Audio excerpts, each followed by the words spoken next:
Even when you feel low, you can still go. Even when you feel slow, you can still go. Even when there's no hope, you can still go. I never answer to no, man, I still go. Go, go, go, go, go, go, go, go, go, go. Hello, RailCats fans, and welcome back to another edition of RailCats Talk Podcast. I'm your host, Kyle Savedich, and opening weekend is over, and the RailCats dropped all 3 games.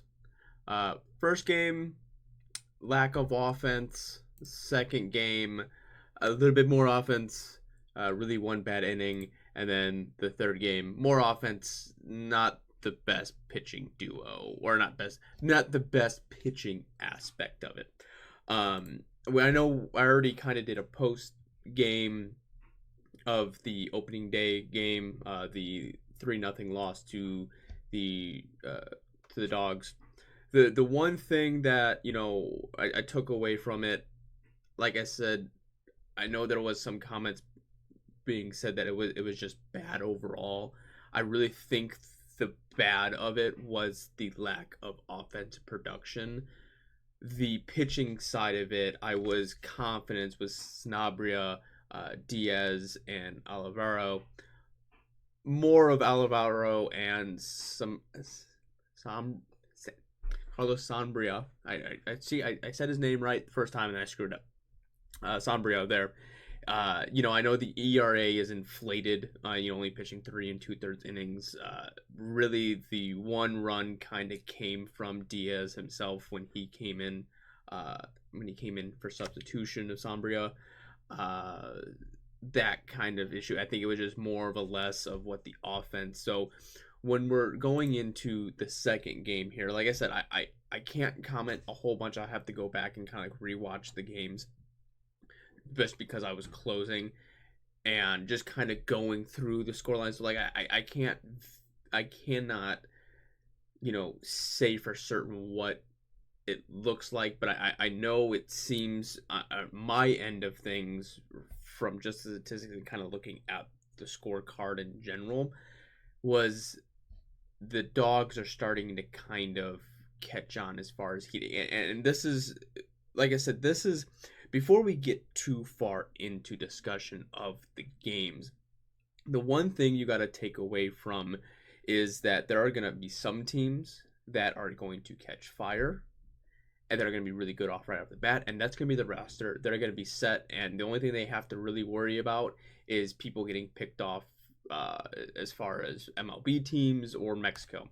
Then you're going to have the middle-of-the-road teams that are going to kind of that have some pieces or maybe waiting for some pieces to come around, or in the case of Gary and a handful of other, I'll go through the standings here in a second, where they're still waiting for people, but there's also a lot of pieces to be in question, especially on the pitching side of things. And this is where, when listening to other podcasts and other people talk about the RailCats, there's not really a lot of for sure starters, really, outside of Irwin. I know Cuello right now is visa issues. Really, outside of Irwin, we don't really know who the starters are necessarily going to be.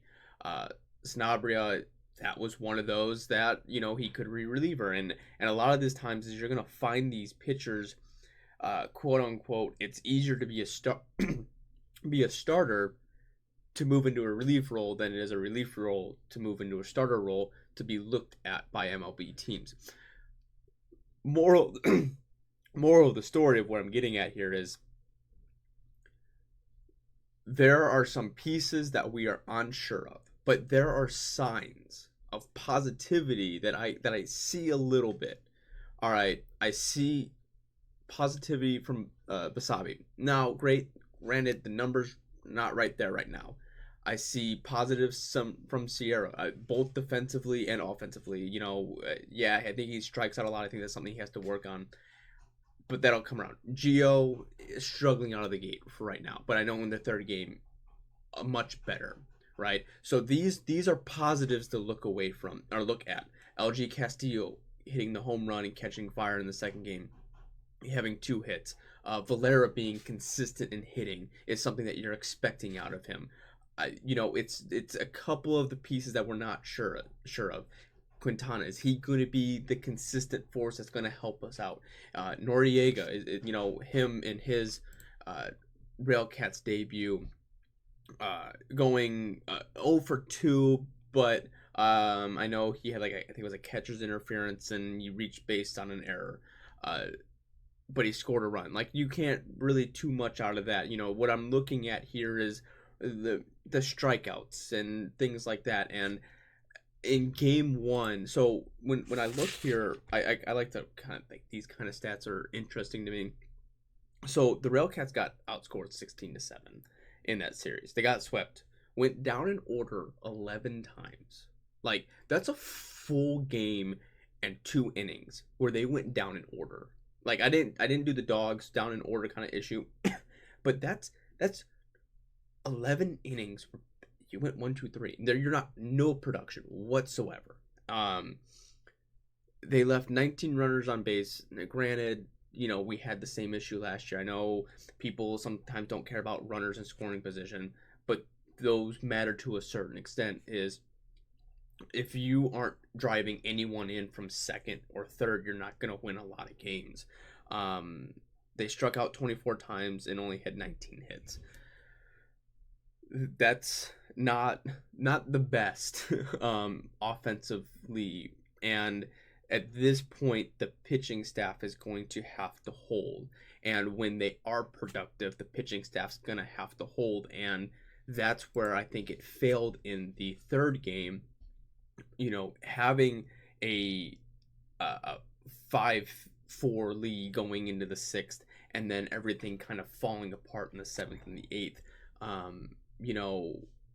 Ty Tiedemann not maybe having the best, but only giving up 3 runs, like in 4 innings, giving up 3 runs. Okay, you can kind of withstand that. Ryan Munoz giving up 1 run.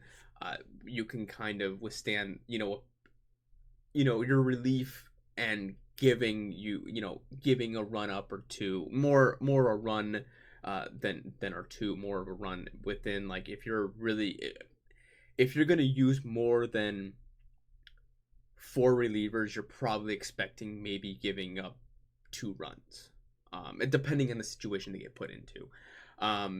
Nate Alexander not having the best, having the 2 walks, giving up the 1 hit. Like, this is all stuff that a lot of these pitchers are still getting into form. So I don't want everyone to raise the alarm, sound the alarm, going, oh, this isn't good. This isn't good. Because, I mean, look at the last year. We started out that gates really hot, and then we kind of faltered out of the way. I don't want it to turn into we need Lamar Rogers' job now, and we don't. It's nothing like that. This takes time. Baseball is one of those sports where it's the oddest thing in the world, because you may not be, year in and year out, completely different, and you can't just always hit the ground running. It's one of those, you're seeing live game action. You're throwing for the first time live game action in a while. It's it's not like football or hockey or any other really sport that you get hit a couple times, you get back in the feel of things. Baseball, it's such a humbling sport. You play so many games, you don't have enough time to necessarily practice, but it's all about seeing the live repetition. It's just one of those that you can't. I think if our pitching can pitch like they did in game 1, and you can kind of say game 2, realistically, in game 2, it was 1 bad inning from Franklin Perez, who really hasn't pitched in a while, coming off the arm injury. That's just going to be one of those situations where you have to get the repetition to see how it is, and sometimes I know it sucks, because realistically speaking, you want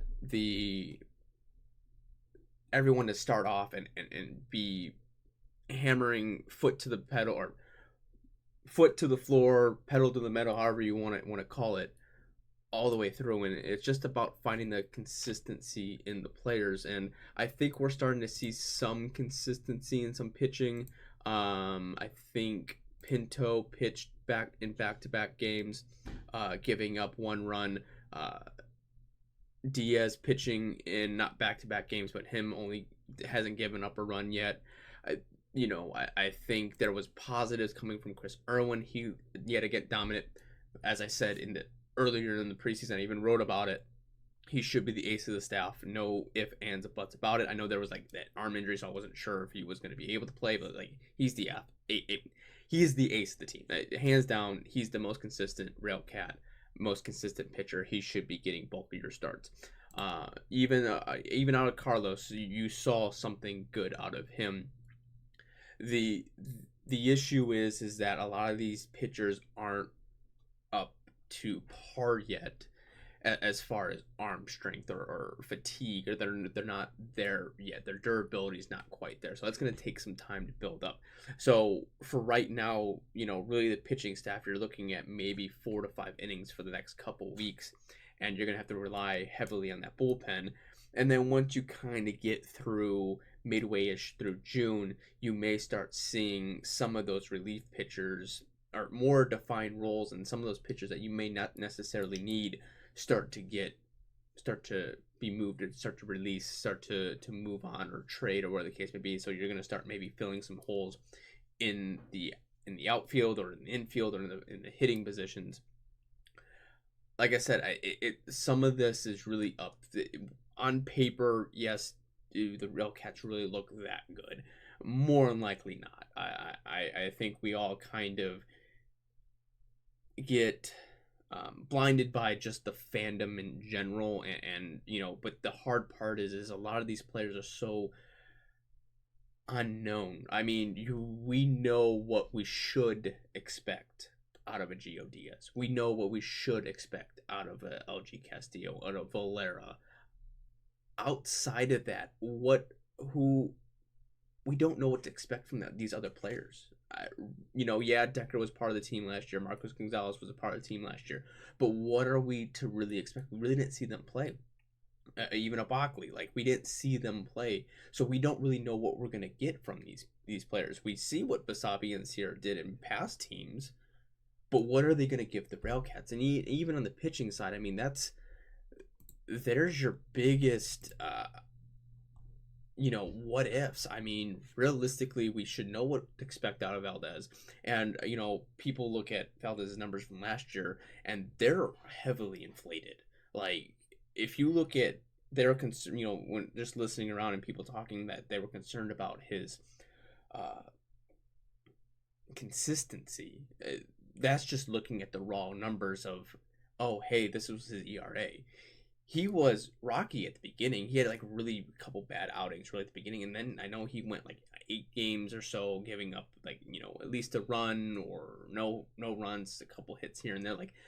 We know what to expect out of 2 of these players. The rest of them, we don't know what to expect. This is a lot of what ifs. This is the Lamar Rogers era of baseball. This is him putting his foot there, putting himself out there fully. These are the players that I entrust, that I instill, that I know, that I believe in to do something productive. And it's just a matter of, are these players going to execute what they should be doing? We don't know what to expect is the hardest the hardest issue that I'm running into, or what we should be looking at. It is, it's still young. It's only 3 games in. Now, I get that we're already 3% of the way through the season, but this is a marathon, not a sprint. So it's just about what's going to work now that's going to work later. So when we look at the second game, RailCats lose 5-2. We get a home run from LG Castillo. He brings in 2 RBIs.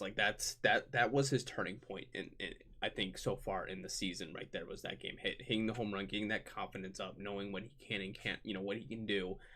You're starting to see, even from the hits, from being 3 hits to 8 hits in one game, or in one day, night and day. Basically, that's a positive. You just got to execute the runs a little bit. Looking at the pitching side of it, Irwin doesn't give up a run. Pinto doesn't give a run. He had the one bad inning with Franklin Perez. He gives up 5 runs. Then Valdez and Josh Smith shut it down. Like, that's what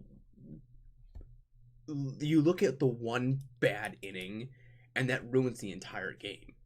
But it doesn't tell the entire story. It tells the entire story that you lost. It tells you that you couldn't produce more than 2 runs, but your pitching staff in that game pitched really well outside of one bad outing, and that happens to everyone. It's going to happen.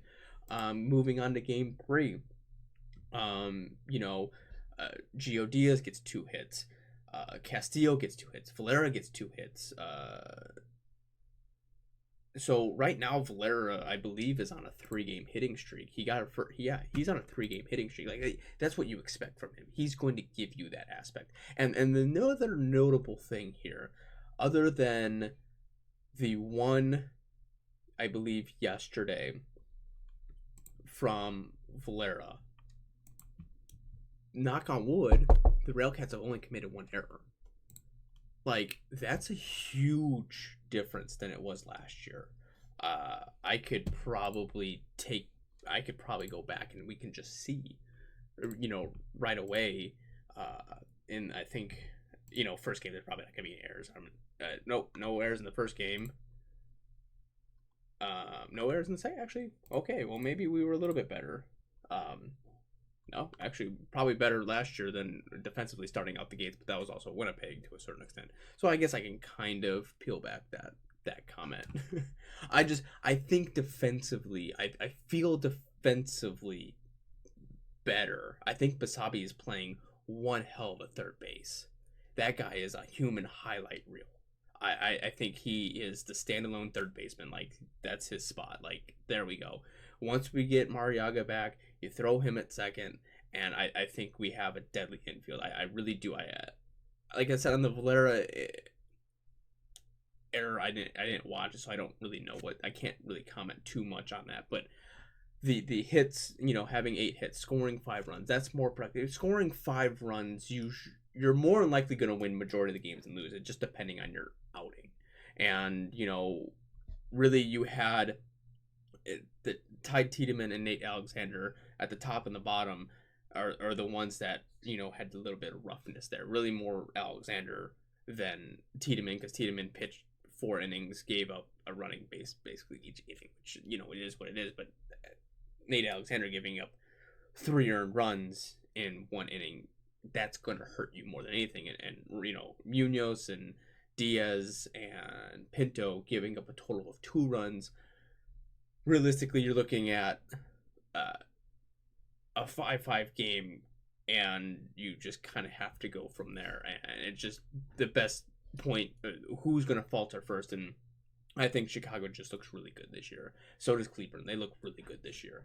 It's going to be interesting to see what we're going to get from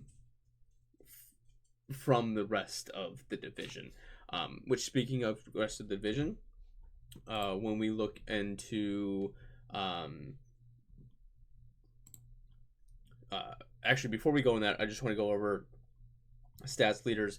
Valera is batting a 400, Castillo is batting a 333, Decker is batting a 250, Backley 200, Sierra 200, Gonzalez 182, Basabe 167, Gio 167, Quintana 100, Rincon and Noriega both don't have any hits.